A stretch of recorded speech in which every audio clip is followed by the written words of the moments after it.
So South Africa's economy did not perform well in the first quarter of the year, dropping by 2% as our country's recession continues. The production and performance of major sectors in the economy decreased just before the country entered the lockdown. That was at the end of March. But real estate, insurance, pension funding and businesses services saw an increase just before economic activity closed due to the coronavirus pandemic. To give us more insights on these numbers, we're joined now by Statistician-General of South Africa, Risenga Maluleke. Mr. Maluleke, good morning. It's great to have you with us on the AM report. So, South Africa entering into a technical recession, that was in the fourth quarter of 2019, and these figures that were released just yesterday, these figures really further entrenching that recession. Certainly, South Africa has been in recession since the fourth quarter of 2019. Now, we will remember that at the time we had two quarters that grew in the negative direction, that is quarter 3 of 2019 as well as quarter 4 of 2019. Now, this quarter of first quarter of 2020 has just entrenched us further into recession. And this quarter of the first quarter of 2020 has reported a slump of 2% in the economy.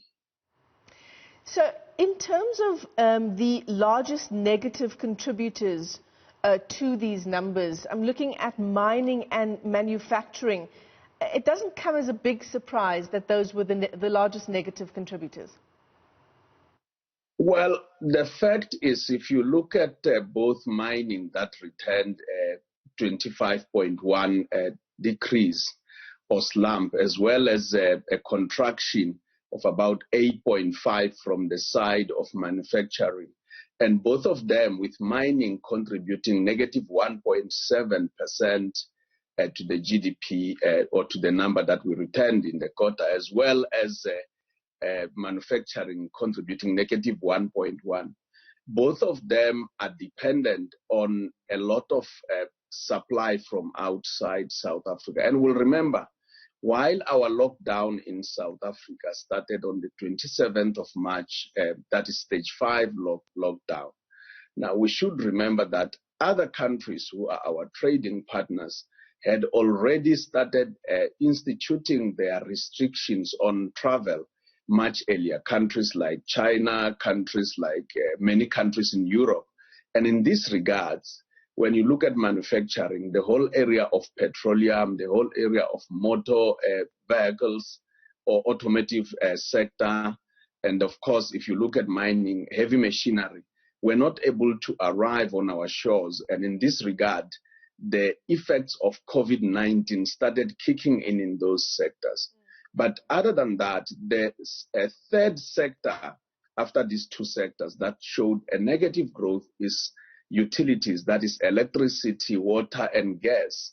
And these ones are actually, this sector is dependent on the operations taking place in mining as well as in manufacturing, because manufacturing and mining take a lot of electricity and they use a lot of water as well as gas. And in this regard, it was duly affected as well. Now, there were some sectors that did see an increase in the first quarter. I'm looking at finance, real estate, some business services, a lot more activity just in terms of people, you know, sorting out their insurance, their pension funds, that kind of sector boosted, in fact, by the coronavirus pandemic, whereas others were very negatively affected. Well, I didn't catch you quite clearly on that one, but I suppose if we are relating to the finance sector, the finance sector is amongst those that performed quite well. And we will remember, particularly in the area of insurance and other business activities, it has performed very well, and it performed sufficiently well. Following the area in agriculture. We should remember finance actually performed about 3.5 in the positive and contributed about 0.8 of a percentage point into the GDP that we returned in the quarter. So, you know, when South Africans listen to the Statistician-General releasing these kinds of figures, it's in some ways very easy to see how ordinary South Africans are affected by these various numbers, and unemployment is the first figure that comes to mind when we think of that. 30% unemployment, and these are conservative figures, aren't they? 30% unemployment, and that translates to 7 million people not being in employment, and that's, in some ways due to the lockdown. Two things when we look at employment in the first quarter. One is that indeed the lockdown hadn't kicked in. Remember, we are talking about the first 3 months of the year. However, because when you look at the last 3 months of the year, certain companies and behaviors had started kicking in as of the time leading to the lockdown, because when the pandemic started spreading, people started pulling off their employees from the production belt, and a lot of people started scaling down on travel.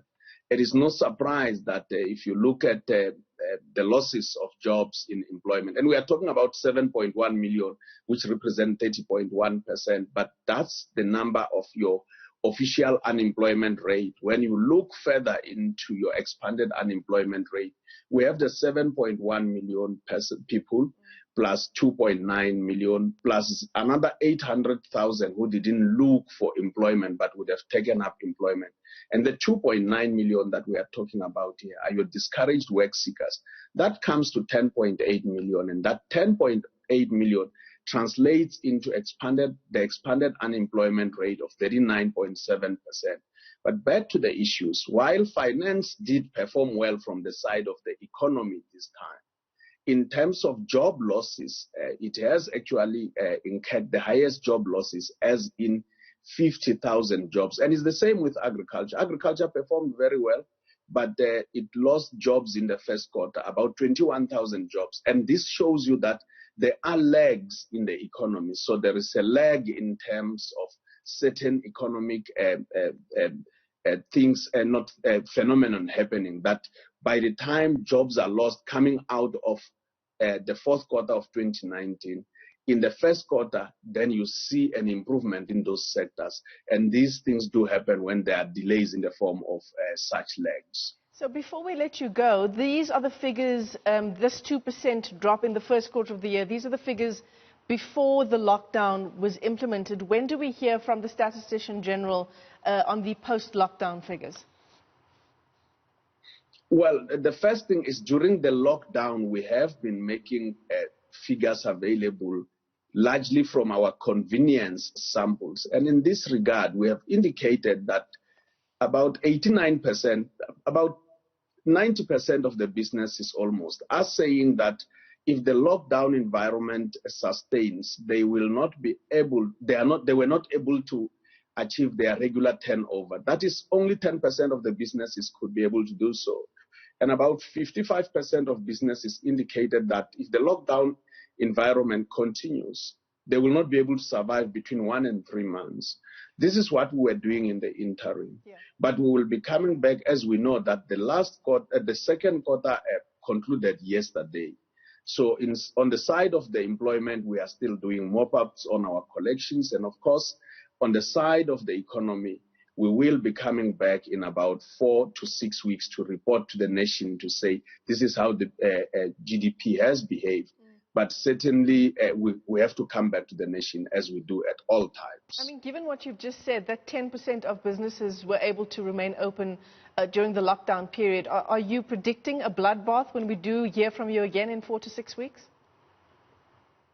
The job of the Statistician-General is not to forecast or to predict, is to go and measure. And once the figures have all been returned into the stable, the official statistics stable, we will be able to inform the nation.